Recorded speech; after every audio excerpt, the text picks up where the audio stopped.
what did the Witch of Endor really see?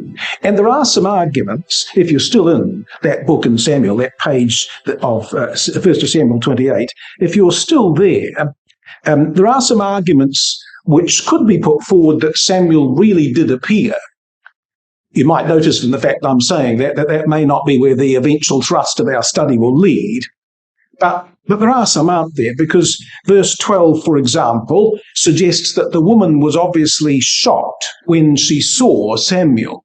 And so she cried with a loud voice because, well, this is the genuine reaction of someone who saw something she didn't expect to see. And because she was surprised and alarmed by that appearance, she cried out. And it's possible that that might be so. We also see in verse 13 that it was evident that the woman saw someone ascending out of the earth and she was able to describe them in verse 14, which again would argue that perhaps Samuel indeed had appeared to her. And then what about the conversation that seemed to take place between Samuel and Saul? Because the narrative follows it. We've got, and Samuel said to Saul, verse 15, and Saul answered, verse 15. Then said Samuel, verse 16, and Saul fell because of the words of Samuel, verse 20. So it certainly sounds like a conversation between the two, does it not? Now, the problem with those ideas is that unless Samuel really was physically raised, they directly contradict Scripture. You'll remember that Psalm 146 says in verse 4, his breath goeth forth, he returneth to his earth, in that very day his thoughts perish. Or Ecclesiastes 9, verse 5, the living know that they shall die, but the dead know not anything, neither have they any more a reward, for the memory of them is forgotten. You can't talk with the dead. Death is death. It is the complete cessation of existence, which is what familiar spirits claim to do, is to speak with the dead. So we're really only left with two options, are we not, brothers and sisters? Either God worked a miracle and did raise Samuel, or the woman worked her witchcraft and deceived Saul into thinking that Samuel was really there. Well, as always, context, don't you think, will supply us with the best evidence and finally the best answer. Now, in this passage, we're going to come face to face with one who's described as the mistress of the Owb, O-W-B, which is the word used in the Hebrew for familiar spirits. So what did the Scripture teach about familiar spirits? Because there's a background here that will help us to place, as it were, the Witch of Endor in her proper setting. That word, familiar spirits, Owb, is translated 16 times that way in the Old Testament. But on one occasion, strangely, it's translated in a very different way, because in Job 32, verse 19, which we shan't turn up, it's translated as bottles. As a bottle ready to burst, says Job. And it's the word Owb, the same word used for familiar spirits. But I suggest that that passage in Job illustrates the proper meaning of the word. Because you see, the medium claimed to be the bottle or the vessel for the person that they were representing. Because they focused on communicating with the dead to bring up a person. They didn't claim, by the way, to bring up the body, but to bring up the spirit of the person, who then communicated through them, and they were the bottle, they were the instrument through which that person would be able to communicate, and thus they could speak with and through the dead. So when they spoke, it was supposed to be the spirit of the person speaking through them from the grave. Of course, it was all a sham.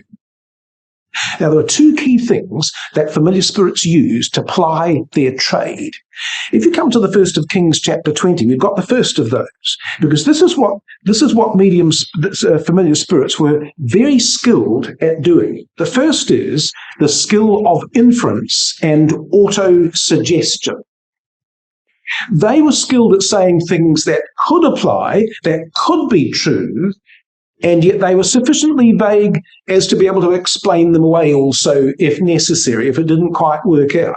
And they were very good at reading the minds of their subjects and echoing their own thoughts back to them. That was a skill that they practiced in order to do what they did. Now, do you notice here in the 1st of Kings 20, it says this. This is in the context of Ben-Hadad and his dealings here with the king of Israel. It says in verse 32 of 1st of Kings 20, so it says they girded sackcloth on their loins, they put ropes on their heads, and they came to the king of Israel and said, Thy servant Ben-Hadad saith, I pray thee, let me live.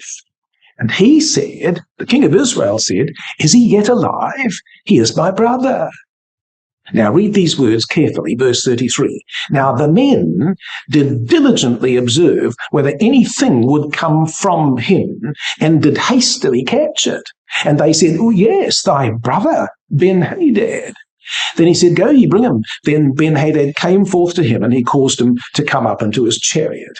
So is he yet alive? He's my brother. So the king of Israel gave himself away. He's my brother, he said. And the men did diligently observe. But you see that word diligently observe? That's the same word, nochash, in the Hebrew, that's also used in the book of the law about enchanters. The enchanters. And the law condemned such who engaged in those practices in a verse that we'll come to shortly in our consideration of familiar spirits and what they were about. But you see, they were quick to catch echoes. He said, He's my brother. They said, Oh, yes, that's right, your brother. You see, they caught quickly the line of communication. And there was a second skill that familiar spirits had, and that was the skill of ventriloquism. They spoke in a different, usually thin voice when speaking on behalf of the dead. In other words, there was a deliberate change of tone from their own normal voice, which then helped to convey the impression that it was someone else speaking through them. And if you were a good ventriloquist, and these were, they could do something else. They could not only sound like somebody else, but they could throw their voice forward so that it appeared that the voice, the sound, the speech, came right up out of the dust of the ground itself, bubbled up out of the ground, convincing people that it really had come, as it were, from the grave. Now, come and have a look at the book of Isaiah, chapter 29, because we've got a reference to that skill of ventriloquism in this place, and in the very context of familiar spirits, which is why we know that this is what they did. In Isaiah 29, the record says this, and reading from verse 4, it says, And thou shalt be brought down, and shall speak out of the ground. And thy speech shall be low out of the dust, and thy voice shall be as of one that hath a familiar spirit out of the ground. And thy speech shall whisper out of the dust. Did you notice how many times the word out occurs in that verse? Out of the ground, out of the dust, out of the ground, out of the dust. That's what they did. That's exactly how the familiar spirit practiced their trade. They made it sound as if the voice had come straight up out of the earth to give the appearance that the person had been brought up from the dead for this conversation. And you notice also the margin at the end of that verse when it says, Thy speech shall whisper, the margin says, peep or chirp. And so actually in the Hebrew it's the word safar. It's a little onomatopoeic word. It's a peeping or a chirping sound, supposed to sound like the dead person. So these were the proceedings of those who had the spirit of Og. They knew how to auto-suggest back to people their own thoughts because they caught them. And they knew the skill of ventriloquism to make it appear that a voice was speaking out of the very ground itself. But it was just a charade.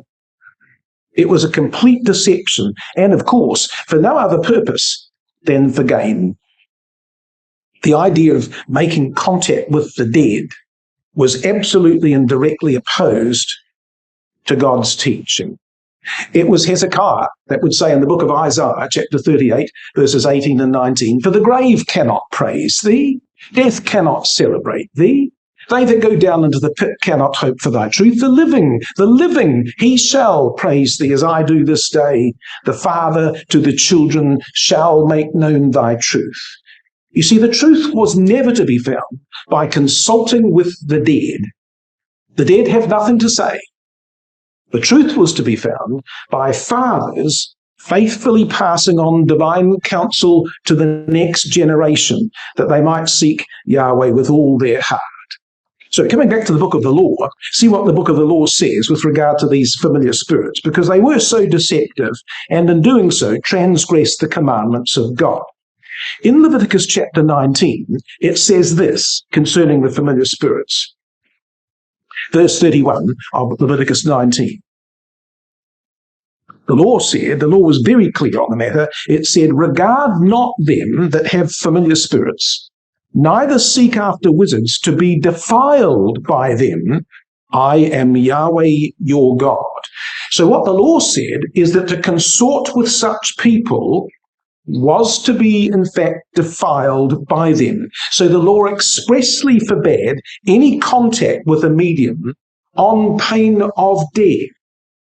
In fact, you see in the very next chapter, Leviticus 20 verse 6 says, the soul that turneth after such as have familiar spirits and after wizards, to go a-whoring after them, I will even set my face against that soul and will cut him off from among his people. So if someone consorted with a familiar spirit, they were subject to the death penalty. That's how much of an abomination God considered their deception to be. And not only the person that consorted with a familiar spirit, but if you come to the end of that chapter, Leviticus 20 verse 27 says, and what about the person who worked as a familiar spirit? Well, the law said in Leviticus 20 verse 27, a man also or woman that hath a familiar spirit or that is a wizard shall surely be put to death. They shall stone them with stones, their blood shall be upon them. So not only did the law condemn any who had associations with familiar spirits, but anyone that practiced that type of trickery was also subject to God's condemnation of death. And if you want the clearest reference in the book of the law about what God thought about familiar spirits, come and have a look at Deuteronomy chapter 18. Well, Deuteronomy 18 is a famous passage, is it not? Because it concerns the one who would arise, who'd be the prophet like unto Moses. But just before that section in Deuteronomy chapter 18, we have these words. Reading from perhaps the 9th verse, Deuteronomy 18. When thou art come into the land which Yahweh thy God giveth thee, thou shalt not learn to do after the abomination of those nations.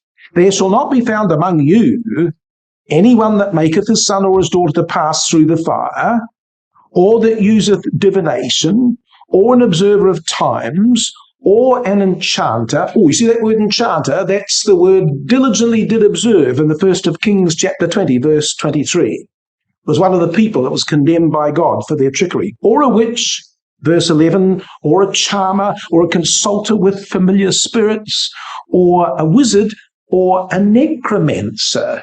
And the Hebrew for the word necromancer means one who consults with the dead. So they're all connected together, these people.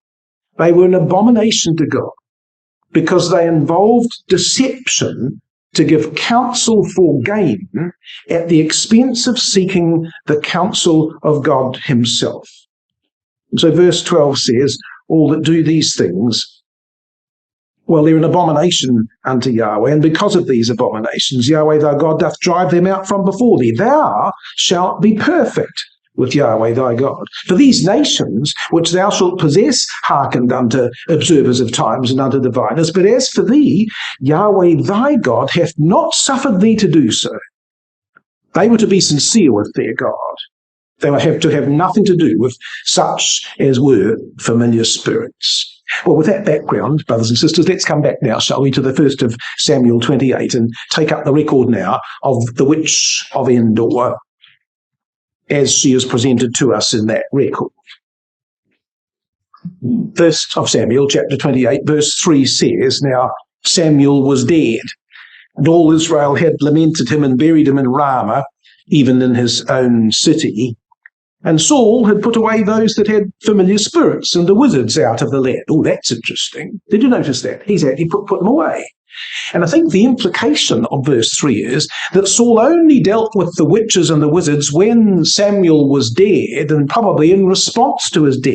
It was like a sort of belated salute to the old prophet, out of an impulse in Saul that perhaps he ought to do something to exterminate the wrong after his lack of resolution with regard to the Amalekites. But this action of putting away familiar spirits and wizards, as far as Saul was concerned, it was a mechanical action. It wasn't driven by a deep belief as to their apostasy, as this chapter will show. It was instead a demonstration of false piety and zeal. So he put them away, says the record. Trouble was, verse 4, the Philistines gathered themselves together and came and pitched in Shunem. Saul gathered all Israel together and they pitched in Gilboa. And when Saul saw the host of the Philistines, he was afraid, and his heart trembled greatly. It was such an enormous multitude that the Philistines had amassed that he was absolutely terrified as to what the outcome would be should they be joined together in battle. But the trouble was, verse 6, when Saul inquired of Yahweh, Yahweh answered him not, neither by dreams, nor by Urim, nor by prophets. And there was, of course, a very good reason for this silence from Yahweh. Now, God had spoken with many people in the Bible by dreams, but Saul received no such message. And when it says that he wouldn't communicate with them by Urim, we understand that there was no priest with Urim who could inquire of God on Saul's behalf, because you might remember he'd slain all the priests. 1 Samuel 22 verses 18 to 20 says he'd slain the priests, and the only one priest who'd escaped, who took an ephod with him, who was able to make divine communication, was Abiathar. But he was with David, says the 1 Samuel 23 verse 6. So no wonder he didn't get an answer from Urim. Saul had destroyed the priests himself.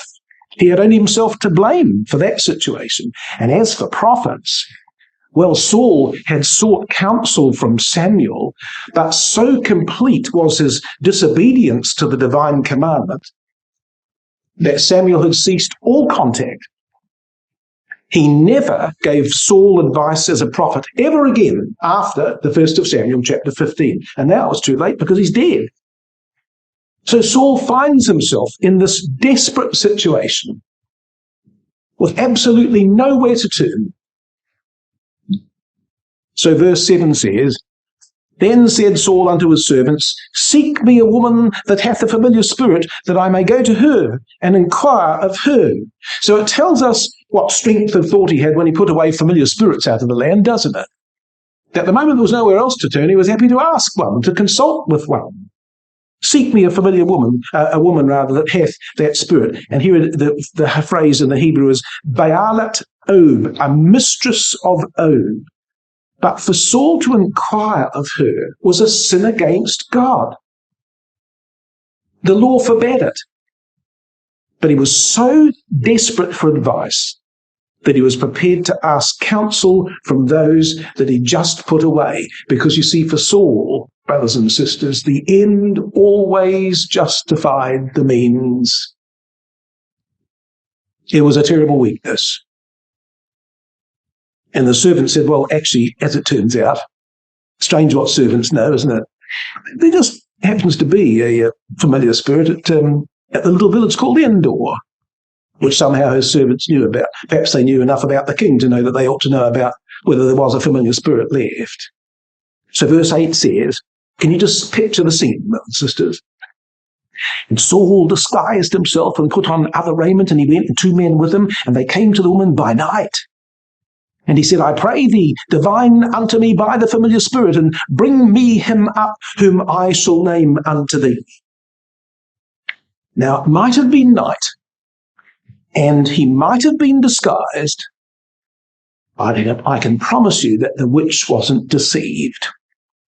You see, her stock in trade was based upon being able to read people and build a sensory rapport with them. And there was one thing, as it turned out, that Saul could not disguise. 1 Samuel chapter 9 verse 2 says, from his shoulders and upwards he was higher than any of the people. He was a great lumbering hulk of a man. And when this big man walked into her tent on this, or her house on this occasion, the moment he walked in, I think the woman knew who he was. So do you know what she did? Well, she did what she would always do.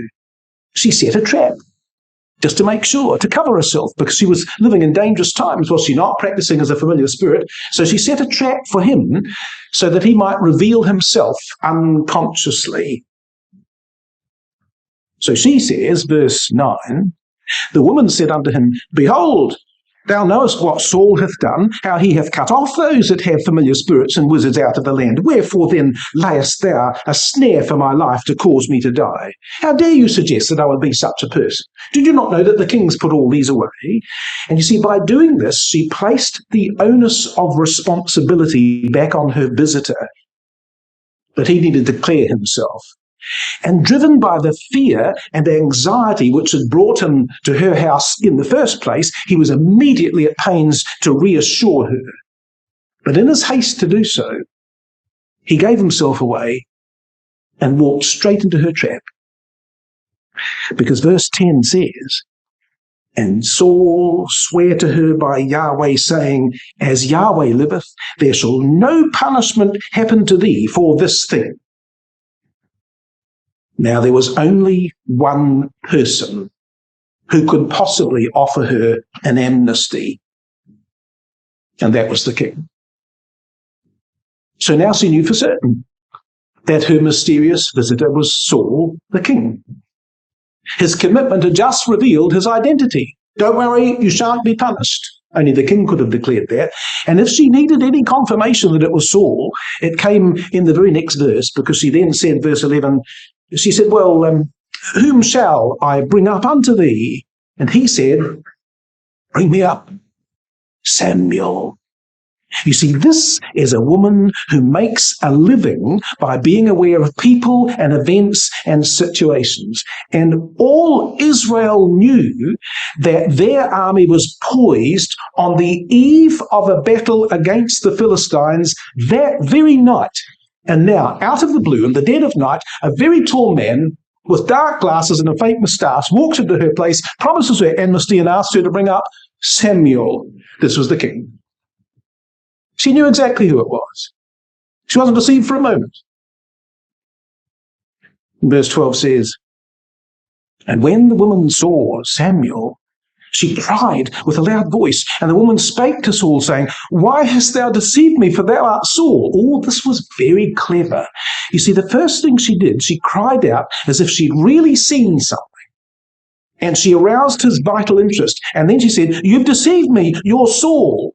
But what she did was she emotionally moved him towards first guaranteeing her safety before she would reveal what she'd seen, which of course he's now desperate to know about.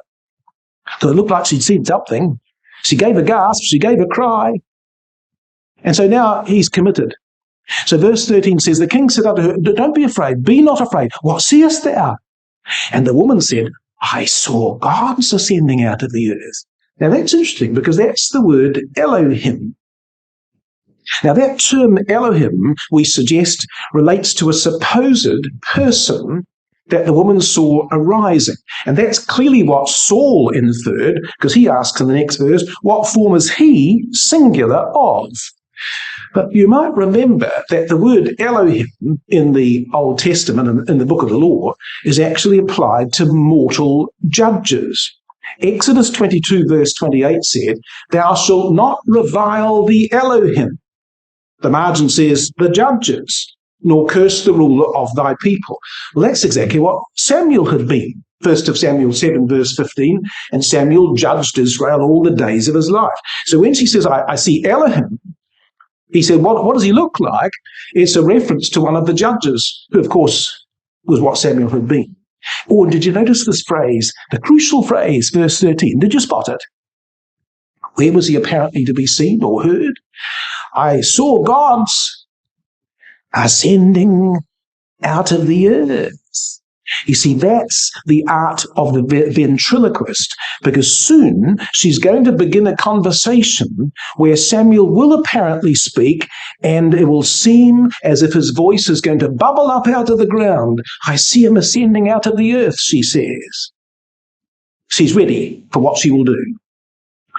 And verse 14 says, Saul said, what form is he of? And she said, an old man cometh up, and he's covered with a mantle. Well. Surprise, surprise. You see, neither of those descriptors needed any skill at all. Samuel was already dead, and everyone knew that he was an old man when he died. So to say an old man cometh up was pretty convincing as to that it might be Samuel. And his mantle was famous from childhood as the symbol of his priestly office. But what she did, you see, was she mentioned the one thing that would emotionally connect Saul with Samuel. Because the last time these two had met, 1 Samuel 15, verses 27 and 28, you'll remember, Saul inadvertently ripped Samuel's mantle. And he would never forget the judgment that Saul pronounced against him on that day. Why? All Israel knew the story of that encounter when Saul had made a desperate lunge to stop the old prophet from turning away, and he ripped his mantle, and Samuel had turned around and condemned the king because of his lack of faith and lack of obedience. And she says, an old man cometh up, and he's covered with a mantle. But did you notice the crucial thing? Verse 14. Saul couldn't see anything. Did you notice? Saul can't see a thing. Verse 13. What sawest thou? Verse 14. What form is he of? You see, only the woman saw the supposedly dead person. How very, very convenient. You see, it was a sham, foisted on the gullible and the credulous who were desperate to know their future. And she deceived Saul with the simplest of tricks to make him really believe that she was talking with Samuel. And so verse 15 says, that actually before we get to verse 15, that last phrase in verse 14, and Saul perceived that it was Samuel and stooped with his face to the ground and bowed himself. Well, he perceived all right, but it was all in his own mind. But what do you think the witch knew the moment she saw Saul bowing in prostration? The moment he bowed, she knew that she had convinced him that Samuel was really there. He couldn't see Samuel, but he now believed that she could. So he bows before what appears to be the case. She got him right where she wanted him to be. She knew that he now believed that she was in communication with Samuel. And as a result, whatever she now said, he would accept as a message from Samuel. She's got him completely emotionally committed to this that's going to follow. Also, now she's ready to start. Now she's ready to start her work of ventriloquism. So verse 15 says, and Samuel said to Saul, why hast thou disquieted me to bring me up? The New King James Version says, why have you disturbed me? And this was the voice of the woman, thin and feeble, like a peeping bird, as Isaiah 29 says. But to anyone who wanted to believe, it sounded just like the voice of what you might expect a dead man to sound like. She knew how to do that. And Saul answered, he said, now watch what happens carefully, brothers and sisters. Saul answered and said, I'm sore distressed, for the Philistines make war against me, and God has departed from me, and answereth me no more, neither by prophets nor by dreams. Therefore I have called thee, that thou mayest make known unto me what I shall do. Did you notice that Saul didn't mention God's departed from me, he answers me no more, neither by prophets nor by dreams, but he didn't mention, did you notice, by Urim? He couldn't mention that, could he? Because he knew full well that he'd been responsible for the slaughter of the priests. But the tragedy was that Saul had never learned to pray in person to his God, and then learned to wait upon him. Now, notice carefully how the woman replies, verse 16. Then said Samuel, wherefore then dost thou ask of me, seeing Yahweh is departed from thee and become mine enemy? So now the woman knows the whole story. She knows the king's state of mind. She knows that he's convinced that she's in conversation with Samuel. So what does she do? Notice carefully, verse 16. She immediately echoed Saul's own thoughts straight back to him. She says, seeing Yahweh is departed from thee, verse 16. But that was his words, verse 15. That's what familiar spirits did. They auto-suggested the person's own thoughts straight back to them, which convinced the person that it must be right because it's what they've been thinking all along. He says, God's departed from me. Samuel now apparently says, well, why would you be surprised since God's departed from you? That's how this woman acted. And verse 17 goes on to say, and Yahweh hath done unto him as he spake by me, for Yahweh hath rent the kingdom out of thine hand, and given it to thy neighbour, even to David. The margin says, and perhaps it's helpful, Yahweh hath done for himself. So in other words, Yahweh had advanced his own purpose as he spake by me, she says on behalf of Samuel, for Yahweh hath rent the kingdom out of thine hand. Now, do you think the woman could have known to say that, brothers and sisters? That God's rent the kingdom out of Saul's hand?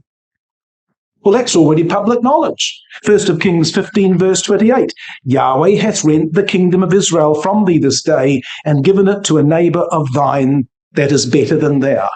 The whole nation knew about that exchange back in the 1 Samuel chapter 15. The woman's words were a skillful repetition of Samuel's own judgment on Saul, words that Saul could never forget. So when she says, Yahweh has rent the kingdom out of thine hand and given it to a neighbour of thine, even to David, those are words that everyone in Israel knew. They're not her words, they're Samuel's of old, already spoken in the past. There was no prophetic utterance here, just a shrewd woman who knew the reality of the situation. And don't you think that all Israel knew that the neighbour of thine that is better than thou was David? Saul had been hunting him for years. So when she said he's given to a neighbour, which is David, that wasn't difficult for the woman to know about in the order of events of that time and day. So verse 18 says, and this has all happened because thou obeyest not the voice of Yahweh, nor executest his fierce wrath upon Amalek. Therefore, Yahweh hath done this thing this day. See, that was also common knowledge. 1 Samuel 15 and verse 3 had said, let me just read the appropriate verses. 1 Samuel 15 verse 3 said, go and smite Amalek and utterly destroy all that they have, Samuel had said to Saul. And verse 9 says, and Saul and the people spared Agag and did not utterly destroy them, as he'd been asked. All the nation knew that. So when the woman says this in verse 18 in the 1 Samuel 28, this was common knowledge. So here's the thing. Everything the woman had said thus far was nothing more than shrewd assessment and auto-suggesting back to Saul his own existing thoughts of guilt and foreboding. And because they echoed his own fears, her words convinced Saul that they must have come from Samuel. Samuel knows all about me, was the feeling of Saul. But it didn't take a lot of skill for this woman to do that. And now we come, verse 19, to the only matter that you could construe as being predictive on her part. Verse 19 says, moreover, Yahweh will also deliver Israel with thee into the hands of the Philistines, and tomorrow thou and thy sons shall be with me, for Yahweh also shall deliver the host of Israel into the hand of the Philistines. So this is the only thing that she says that you might say was a prediction. So how could she make that? How could she make that claim? I think, brothers and sisters, what she did was very simple. All Israel knew the news of the size of the Philistine host that were gathered. Probably the whole nation was terrified, not just the king. And she looked at that man that night in her house, and she saw a broken and fearful king, and with defeat written all over his face. And because of what she'd said in the interchange with him, she knew that he would be defeated on the morrow. It was crystal clear just looking at the man. She simply prophesied what the obvious outcome was going to be, and that if the king fell, there'd be no chance that the sons would be spared, the royal sons, who would be clustered around the king as part of his protection. They'd all go. And she had summed them up correctly, had she not, because verse 20 goes on to say, "Then Saul fell straightway all along on the earth and was sore afraid because of the words of Samuel, and there was no strength in him, for he'd eaten no bread all day nor all night." So here's the interesting thing, you see. Her words would turn into a self-fulfilling prophecy as Saul accepted the message and now believed that his death was inevitable. He'd always lacked faith. Now he became the victim of his own credulity. He heard the woman's prophecy of doom and totally believed in its falsehood, as if it was an answer from Samuel himself. Now ask yourself this question, brothers and sisters.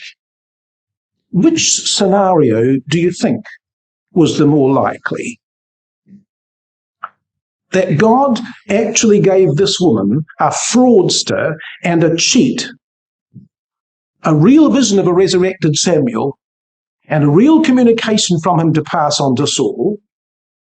Why would God grant answer to Saul through a person who in his own word was condemned as an abomination in his sight? Or was it rather that Saul resorted to a practice outlawed in Scripture because of its untruthful deception, and that his exchange with the woman became the agent for his own demise? He became a terrible illustration of man's capacity for self-deception because he heard what he sought to hear. He was convinced by a charlatan, and he went to his death based on a pretended conversation with a dead man that never occurred at all. What poetic justice would there be in that? Don't you think?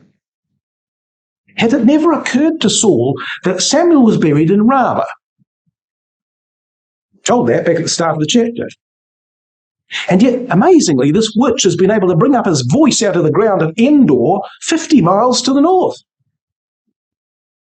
It was all nonsense. But he believed it. And now come to the evidence of the First of Chronicles, chapter 10. Because there is a divine commentary on this episode that I think helps to confirm our understanding that this is the proper interpretation. In the First of Chronicles, chapter 10, we read these words right at the end, verses 13 and 14, the conclusion of that chapter. "So Saul died for his transgression which he committed against Yahweh, even against the word of Yahweh, which he kept not, and also for asking counsel of one that had a familiar spirit to inquire of it, and inquired not of Yahweh. Therefore he slew him, and turned the kingdom unto David the son of Jesse." So here's the summary, which is the proof that his entire action in consulting with the Witch of Endor was a grievous sin before God. And God used Saul's own disobedience as the basis for his own destruction. Saul sent himself to an inevitable end, and it culminated in assisted suicide. But the divine record says that Yahweh slew him. And what did the Witch of Endor really see? She saw absolutely nothing, because there was nobody there. Well, that brings us to the splendid advice of the prophet, who gives us the very best lesson, I think, about the strange episode of Saul's encounter with the Witch of Endor. It's in the book of Isaiah, And you'll know where it is. It's Isaiah chapter 8 at the end of the chapter. But what appropriate words to bring our thoughts to a conclusion in terms of this strange episode in the life of Saul. In Isaiah and chapter 8 and verse 19, it says, "And when they shall say unto you, seek unto them that have familiar spirits, and unto wizards that peep and mutter, should not a people seek unto their God, for the living unto the dead?" Now, you see that word peep there? That's the same word about the chirping sound found in Isaiah 29, verse 4. Familiar spirits were ventriloquists. That's what they did with their voices. They made that chirping sound in pretending to bring up the dead. So the warning of the prophet here was about those who did just that. When they say seek unto familiar spirits that peep and mutter, he says, you're setting aside the place that God's counsel should have in your lives. Should not a people seek to its God? Green's literal says, should not a people seek to its God than for the living to seek the dead? The Revised Standard Version says, should not a people consult their God? Should they consult the dead on behalf of the living? And of course the answer would be to that, absolutely not. Not under any circumstances. Because to pretend to speak with the dead was to deny the fundamental doctrine on which the work of the atonement is based. And that's the ultimate and inescapable truth of mortality. Such actions were an abomination because it denied Yahweh's truth that the living know that they shall die, but the dead know not anything. And familiar spirits pretended that they did, and that the dead could speak, and that they could converse with them. Don't do that, says the prophet Isaiah. Now, we wouldn't consult with someone who pretended to talk with dead people, brothers and sisters. I'm sure that we would not do such a thing. But we do live in a world full of diviners and witches and wizards. And even in the truth, there are those who would prefer to take their advice from worldly experts than to reason out a solution based on careful scriptural thinking. But those of the world who have no knowledge of divine principles are those who Christ described as the dead. Luke 9, verse 60, let the dead bury their dead, was his reference to those who do not know the truth and who have no relationship to things eternal. So why would people seek answers by consulting with the dead? Well, because they want advice. But they want advice that confirms their own bias, their own wish. So the challenge for us, brothers and sisters, is, who do we inquire of? Who do we seek counsel from? Well, Isaiah's answer is that we should seek it from our God. And how do we do that? Verse 20. To the law and to the testimony, if they speak not according to this word, it is because there is no light in them. So here's the explanation of how a people should seek unto their God, verse 19, by coming to the law and the testimony, verse 20. The only place where we can find God's mind on any matter is in his word. The only source of sound advice, the only place of clear instruction comes from the counsels of the word. Only the word can be relied upon for objective truth. And the scripture is the final arbiter of that truth. Do you know, brothers and sisters, it's my firm belief, and I'm sure you share it, that there is no problem in life that does not have an answer in the Word of God. We've got to find it there.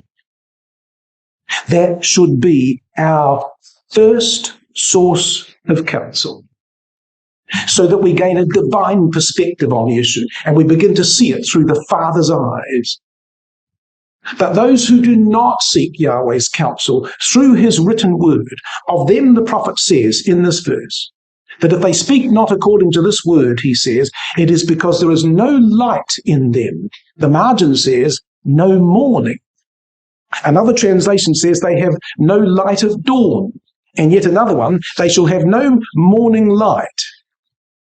So their destiny is the darkness of death, in keeping with their determination to consult with the dead. And their end is the inevitable result of refusing to seek the light of the word. Because when we refuse to seek that light, what this verse says is that the dawn of the kingdom age will never cast its beams upon them. In a world that's given over to the wisdom of the dead and to the expertise of latter-day familiar spirits, let's turn instead to this book, which alone can sanctify us unto salvation. As it says in one of our hymns, O God, who didst thy will unfold in wondrous modes to saints of old, by dream, by oracle, by seer, wilt thou not still thy people hear? What though no answering voice is heard? Thine oracles, the written word, counsel and guidance still impart, enlightening to the upright heart.